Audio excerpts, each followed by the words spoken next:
Hello, ഹമിൻസ് cooking വേൾഡിലേക്ക് എല്ലാവർക്കും സ്വാഗതം. ഇന്ന് നമുക്ക് വളരെ എളുപ്പത്തിലൊരു ചിക്കൻ കട്ട്ലേറ്റ് ആക്കിയാലോ. പിന്നെ വീഡിയോ കണ്ടിട്ട് ഇഷ്ടമായാൽ ചാനൽ സബ്സ്ക്രൈബ് ചെയ്യാൻ മറക്കല്ലേ. അപ്പോൾ നമുക്ക് വീഡിയോയിലേക്ക് പോവാം.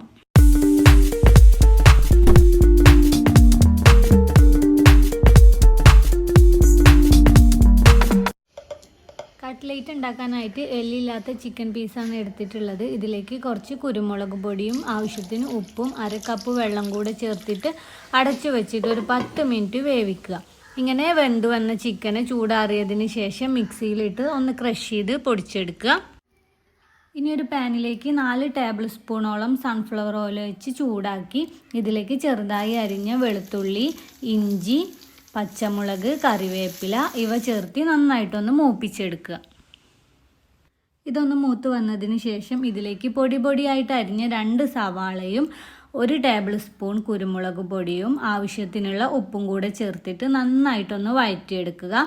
സവാള ഒരു ഗോൾഡൻ കളറായി വന്നതിന് ശേഷം ഇതിലേക്ക് വേവിച്ച് ഉടച്ചു വെച്ചിരിക്കുന്ന 2 ഉരുളൻകിഴങ്ങ് ഞാൻ ചേർത്ത് കൊടുക്കുകയാണ്. ഉരുളൻകിഴങ്ങ് ചേർത്തതിന് ശേഷം നന്നായിട്ടൊന്ന് മിക്സാക്കി കൊടുക്കുക. അതിനുശേഷം നമ്മൾ മിക്സിയിലിട്ട് പൊടിച്ചു വെച്ചിരിക്കുന്ന ചിക്കനും 1/2 ടേബിൾ സ്പൂൺ ഗരം മസാലപ്പൊടിയും കൂടെ ചേർത്തിട്ട് വീണ്ടും ഒന്ന് നന്നായിട്ട് മിക്സാക്കുക. എന്നിട്ട് ഫ്ലെയിം ഓഫ് ചെയ്തിട്ട് ചൂടാറിയതിന് ശേഷം ഇതിനൊരു മാവ് പോലെ കുഴച്ചെടുത്തിട്ട് കയ്യിലിട്ട് ഓരോ ബോൾസാക്കി മാറ്റി ഇതുപോലെ കട്ട്ലേറ്റിൻ്റെ ഷേപ്പിലാക്കി എടുക്കുക. ഇനി നമുക്കിത് വറുത്തെടുക്കാനുള്ള എണ്ണ ചൂടാക്കിയെടുക്കുക.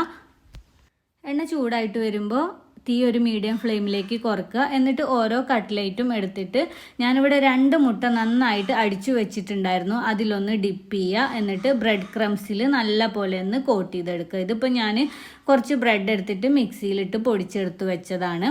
അതിനുശേഷം നമ്മുടെ എണ്ണയിലേക്ക് ഇട്ട് കൊടുക്കുക. എണ്ണ ഒരു മീഡിയം ഫ്ലെയിമിൽ വെക്കുക കേട്ടോ, ഹൈ ഫ്ലെയിമിൽ വെക്കരുത്. അപ്പോൾ പുറത്തുള്ള ബ്രെഡ് ക്രംസ് പെട്ടെന്ന് തന്നെ കരിഞ്ഞു പോവും. എന്നിട്ട് 2 സൈഡും തിരിച്ചു മറിച്ചു വിട്ടിട്ട് എണ്ണയിൽ വറുത്ത് കോരുക. അങ്ങനെ നമ്മുടെ ചിക്കൻ കട്ട്ലേറ്റ് ഇവിടെ റെഡി ആയിട്ടുണ്ട്. വളരെ ടേസ്റ്റിയാണ്, വളരെ പെട്ടെന്ന് ഉണ്ടാക്കിയെടുക്കുകയും ചെയ്യാം. അപ്പോൾ എല്ലാവരും ട്രൈ ചെയ്ത് നോക്കുക. നിങ്ങൾക്ക് എൻ്റെ ഈ വീഡിയോ ഇഷ്ടമായിട്ടുണ്ടെങ്കിൽ ലൈക്ക് ചെയ്യുക, ഷെയർ ചെയ്യുക, പിന്നെ ചാനൽ സബ്സ്ക്രൈബ് ചെയ്യാൻ മറക്കരുത്.